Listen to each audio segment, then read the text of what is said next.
Hi everyone and welcome back. We have the first block for our Breakfast Club Sew Along, which is an applique project hosted by Pat Sloan at her website ilovetomakequilts.com. I'm not really an applique person and I quite often said that I was allergic to it. Turns out I just didn't want to do it. So this is the first video and will be the only video for all 9 blocks in the Breakfast Club Sew Along, as the technique will remain the same for all 9 blocks, so I didn't feel it's necessary to make a video for each week. So if you haven't done so already, jump over to Pat's website, download this week's free pattern, come back here and I'll show you how I did it. Okay, so here we go with the first video in the Breakfast Club series, which is called Sunny Side Up. And how cute is this little egg with the little smile on his face? I'm not sure if I'll be doing the faces, but they are really cute. So for the egg, of course, we need white and yellow fabric, although you may have a rotten egg and you might want to do black and green. I don't know.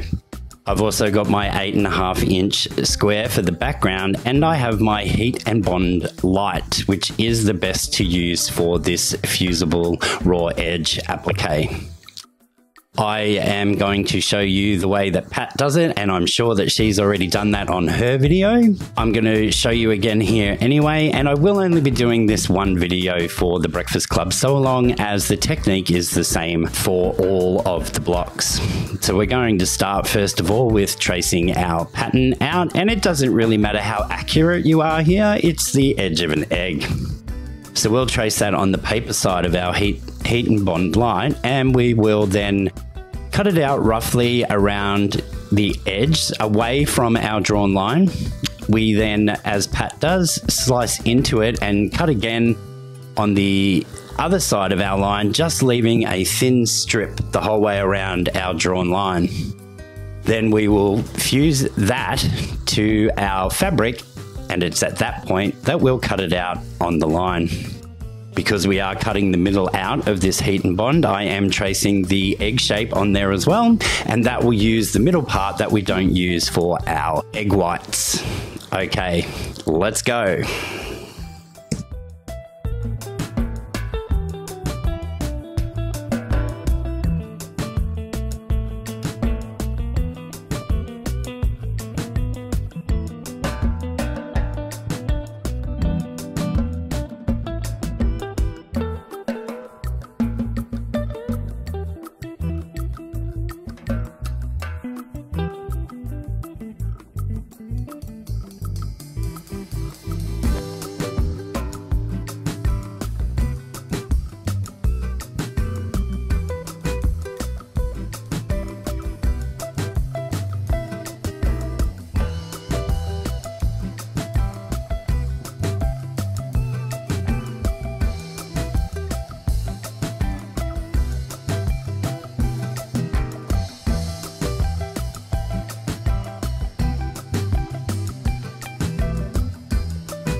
It's now time for us to fuse this down to our background square, which once again is cut at 8.5 inches. So peel the paper layer away and you've already got a quick easy access from where you snipped in.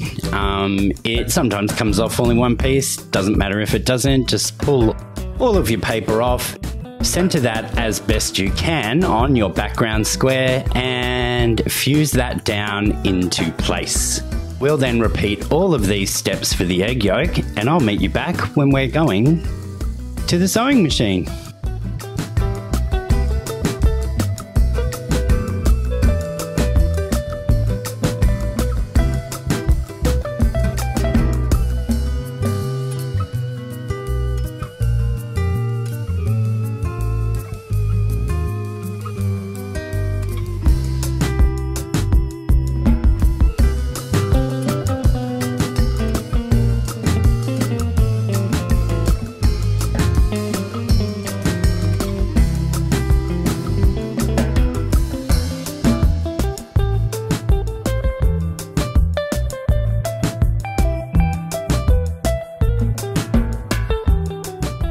Now that we're over at the sewing machine, be sure and have an open toe foot if you have one, because that allows you to be able to see exactly where you are and where your stitches are going.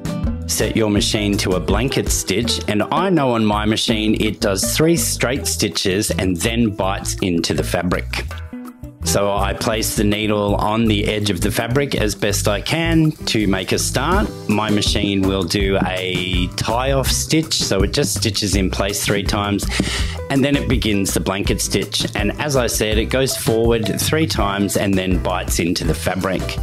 I like to try and keep those straight stitches just right on the edge or just off the edge, as you can see in the video here.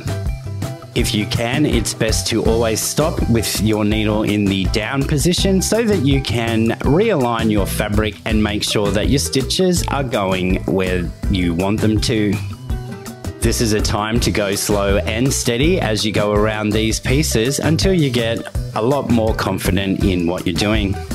If your machine has a speed adjustment, my advice is to turn that down for now, because you may accidentally plant your foot thinking you're in a rush to get to the store before it closes. I'll let you watch through this nice and slowly. I picked a thread that matched my egg, which is actually just the Aurifil Color 2000 that I do all of my piecing with for the white, and I will change the color over when I get to doing the center of the egg. As you can see here, stopping with your needle down makes it easier for you to pivot on all of these tight curves. So go all the way around this shape. Once again, I'll hit the back tack button on my machine when I get to the end, and that once again just does those 3 stitches in place to lock off my threads.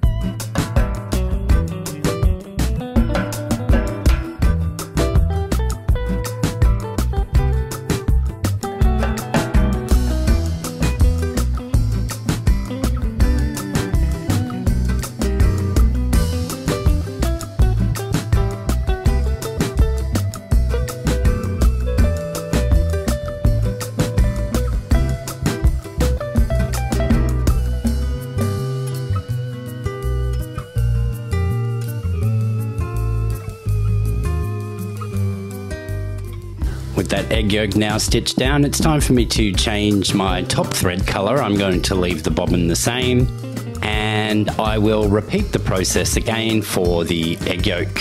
I'm not sure what color number I'm using this time, but you will choose one that's appropriate for your piece. I just love how easy my machine is to thread, and we will get the egg yolk sewn down, and then we are done.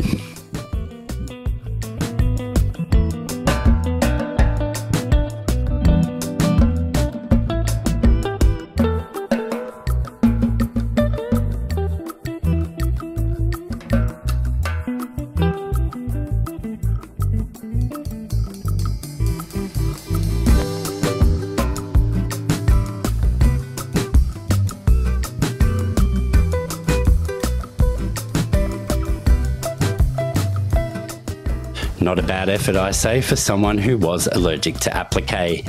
As I said in the beginning, we can applique this cute little smiley face to our egg, but I'm undecided if I'm going to do that. Thanks for joining me this week, folks. And as you can see from the video, applique is actually quite easy. And you can create lots of different and inspirational quilt ideas using applique. And with Pat's method of just having the skinniest piece of that heat and bond around the outside, it keeps the quilt nice, soft and cuddly. That's it for this week. So till next time, bye for now.